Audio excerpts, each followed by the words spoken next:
नमस्कार दोस्तों, मैं मिसलेनियस मास्टर फिर से हाजिर हूँ अपने एक नए वीडियो के साथ। जिन दोस्तों ने मेरे चैनल को अभी तक सब्सक्राइब नहीं किया हो, चैनल को सब्सक्राइब कर लें ताकि मेरे लेटेस्ट वीडियो को सबसे पहले देख सकें। दोस्तों, आज के इस वीडियो में रूल 38 के रिगार्डिंग जो नया ऑफिस में मेरा नाम आया है, जो ऑर्डर आया उसके बारे में बताने जा रहा हूँ कि इस ऑर्डर में क्या कह रहा है डिपार्टमेंट। आप वीडियो को लास्ट तक देखें और अगर वीडियो पसंद है तो लाइक और सब्सक्राइब करना ना भूलें। सबसे पहले तो ये 12 अप्रैल का ऑर्डर है। 12 अप्रैल 2019 का ऑर्डर है। Considering transfer under rule 38 against vacancy recorded for filling up through direct recruitment examination conducted by staff selection commission. इसमें बोला जा रहा है कि अभी तक जो रूल 38 के लिए जो भी ट्रांसफर एप्लीकेशन आते हैं उसमें कंसीडर करने के लिए क्या प्रोसेस है उसके बारे में बता रहा है। बहुत सारे डिवीज़न और सर्कल हैं जो कि अभी रूल 38 में ये बोल के मना कर दे रहे हैं कि हमारे पास वैकेंसी नहीं है, हमारे पास वैकेंसी नहीं है, जबकि सब डिवीज़न और सर्कल में वैकेंसी अवेलेबल है। हो क्या रहा है, जैसे एसएससी के लिए वैकेंसी जब सीएचएसएल जो है अनाउंसमेंट होता है वैकेंसी, तो सारे डिवीज़न को रिपोर्ट करना होता है कि हमारे पास कितने सीट खाली हैं। जैसे मान लीजिए कोई डिवीज़न है, वहाँ पे डायरेक्ट रिक्रूटमेंट के लिए उसने बोला कि मेरे पास 20 वैकेंसी खाली है, उसमें ओबीसी के लिए इतना है, जनरल कैटेगरी के लिए 10 सीट है, ऐसे करके उसने सारे कैटेगरी वाइज वैकेंसी अपने higher authority mean circle office पे भेज दिया कि मुझे एसएससी के जो रिक्रूटमेंट अभी सीएचएसएल के थ्रू वैकेंसी होगी उसमें मुझे इतना कैंडिडेट चाहिए। तो उस बेसिस पे वो कर क्या रहे हैं कि अगर उसके बाद उन्होंने बोल दिया कि हमारे पास 20 वैकेंट सीट खाली है, हम एसएससी के थ्रू 20 कैंडिडेट दे दो, उसके बाद अगर उनके पास कोई रूल 38 ट्रांसफ़र के लिए एप्लीकेशन आ रहा है तो वो ये बोल के रिजेक्ट कर दे रहे हैं कि हमारे पास वैकेंसी नहीं है, जबकि जो उन्होंने 20 कैंडिडेट मांगा है एसएससी के थ्रू उसको आने में भी 2 साल लग जाएंगे, क्योंकि जो ही वैकेंसी हो रही है एसएससी को 2 साल 3 साल ऐसे लग जा रहा है वैकेंसी होने में। तो उसके रिगार्डिंग ये रूल आया है कि अगर ऐसा कोई एप्लीकेशन आ रहा है रूल 38 के लिए आपके पास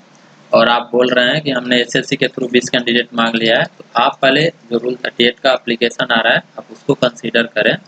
और जो आपने 20 वैकेंसी वहाँ से मांगा है एसएससी के थ्रू, अगर आपने 2 या 3 या 4 या 5 जो भी है रूल 38 के तहत एक्सेप्ट कर लिया कैंडिडेट को, तो उतनी वैकेंसी आपको वहाँ से एडजस्ट कर दी जाएगी। मतलब कि अगर आपने 20 कैंडिडेट मांगा है एसएससी के थ्रू एंड अभी एसएससी का रिक्रूटमेंट कंप्लीट नहीं हुआ, उससे पहले आपने 5 या 6 जो भी है रूल 38 के तहत आपके पास एप्लीकेशन आ गए और उनको एक्सेप्ट करके आपको 5 कैंडिडेट मिल गए, तो आपने जो वहाँ से 20 मांगा था उसमें से 5 माइनस कर दिए जाएंगे और 15 कैंडिडेट एसएससी का जब रिक्रूटमेंट प्रोसेस पूरा हो जाएगा तो आपके पास 15 कैंडिडेट और नए भेजे जाएंगे और 5 रूल 38 के तहत ट्रांसफर होके आ गए। और जिस सर्कल या डिवीजन से 5 कैंडिडेट आ रहे हैं वहाँ पे एसएससी के थ्रू जितने रिक्रूटमेंट ऑलरेडी उन्होंने सबमिट किए थे उतने बढ़ा दिए जाएंगे। मान लो कि कोई दिल्ली सर्कल में जाना चाहता है और वो काम कर रहा है महाराष्ट्र सर्कल के किसी डिवीजन में, तो अगर वो दिल्ली सर्कल के किसी डिवीजन को ज्वाइन कर ले रहा है और तो दिल्ली सर्कल के उस डिवीजन में एक सीट को कम कर दिया जाएगा जो एसएससी के थ्रू डायरेक्ट रिक्रूटमेंट होंगे, और महाराष्ट्र सर्कल जहाँ से वो छोड़ के जिस डिवीजन से आ रहा है वहाँ पे एक सीट को बढ़ा दी जाएगी। तो मेनली ये ऑर्डर जो है इसी के रिगार्डिंग है, क्योंकि इस बेसिस पे बहुत सारे डिवीजन और सर्कल हैं जो एप्लीकेशन को रिजेक्ट कर रहे हैं कि हमारे पास वैकेंसी नहीं है ये बोल के, जबकि वो वैकेंसी उनके पास है, लेकिन उन्होंने किया क्या है कि जो एसएससी के लिए रिक्रूटमेंट आ रहा है उसको दे दिया कि हमें इतने कैंडिडेट एसएससी के थ्रू चाहिए। तो उसी के रिगार्डिंग मेनली क्लैरिफिकेशन किया गया है कि आप इस बेसिस पर रिक्रूटमेंट को और रूल 38 जो है उसको कैंसिल नहीं कर सकते या मना नहीं कर सकते। अब रूल 38 एप्लीकेशन जब तक कि एसएससी का पूरा ज्वाइनिंग नहीं हो जाता, कैंडिडेट आ नहीं जाते, उस तक जो भी आपके पास रूल 38 आ रहा है उसको आपको एक्सेप्ट करना है। इसके अलावा ये बोल रहा है कि 31 मार्च 2019 तक जो भी पेंडिंग केसेज है रूल 38 के लिए, अगर आपने ये बोल के मना किया कि हमारे पास वैकेंसी नहीं है और एसएससी के तहत आपके पास वैकेंसी अवेलेबल है, तो आप उस कोटे को भी जो एसएससी के लिए आपने दे रखा है कि मुझे एसएससी के एग्जाम जो होंगे सीएचएसएल वाले उसके तहत मुझे इतनी वैकेंसी चाहिए, तो आप उस कोटे से रूल 38 एप्लीकेशन को एक्सेप्ट करें। अभी भी जो लोग पिछले साल ट्रांसफ़र के लिए अप्लाई किए हुए हैं जिनका एप्लीकेशन इस बेसिस पे पेंडिंग में है कि वहाँ पे वैकेंसी नहीं थी, उनके चांसेस बनते हैं ट्रांसफ़र के लिए, वो अपने डिवीज़न में जहाँ पे वो ट्रांसफ़र अप्लाई किए हैं वहाँ पे जाके वो कॉन्टैक्ट करें, बोले इस रूल के अकॉर्डिंग कि वो मेरा एप्लीकेशन को कंसीडर करें। अगर वहाँ पे ये बोल के उनको मना किया गया है कि हमारे पास वैकेंसी नहीं है, तो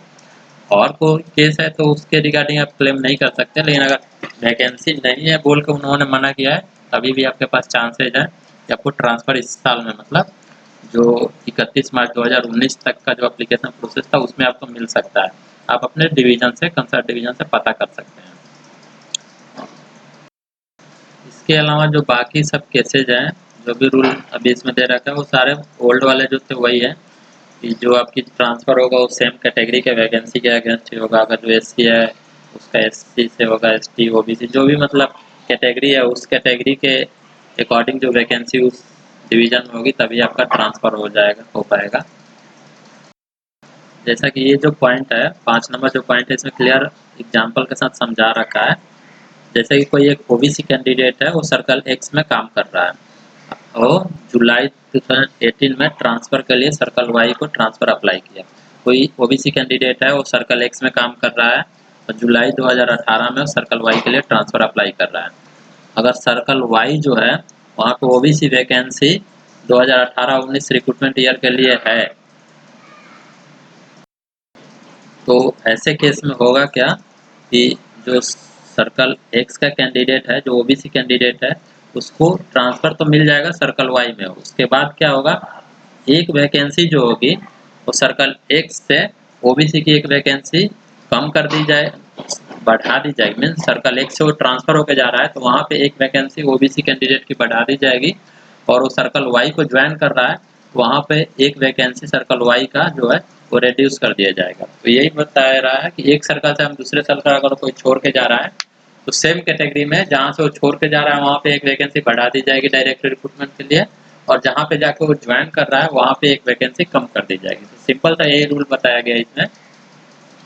एसएससी के लिए जो वैकेंसी अनाउंस हो चुकी है उसके बाद भी रूल 38 के लिए अगर कोई एप्लीकेशन आता है तो डिवीजन या सर्कल उसको मना नहीं कर सकते ये बोल के कि हमारे पास वैकेंसी नहीं है। उनको उस एप्लीकेशन को कंसीडर करना होगा, वो कैंडिडेट वहाँ पे ज्वाइन कर लेगा तो जिस सर्कल को छोड़ के आ रहा है वहाँ पे एक वैकेंसी डायरेक्ट रिक्रूटमेंट के तहत बढ़ा दी जाएगी,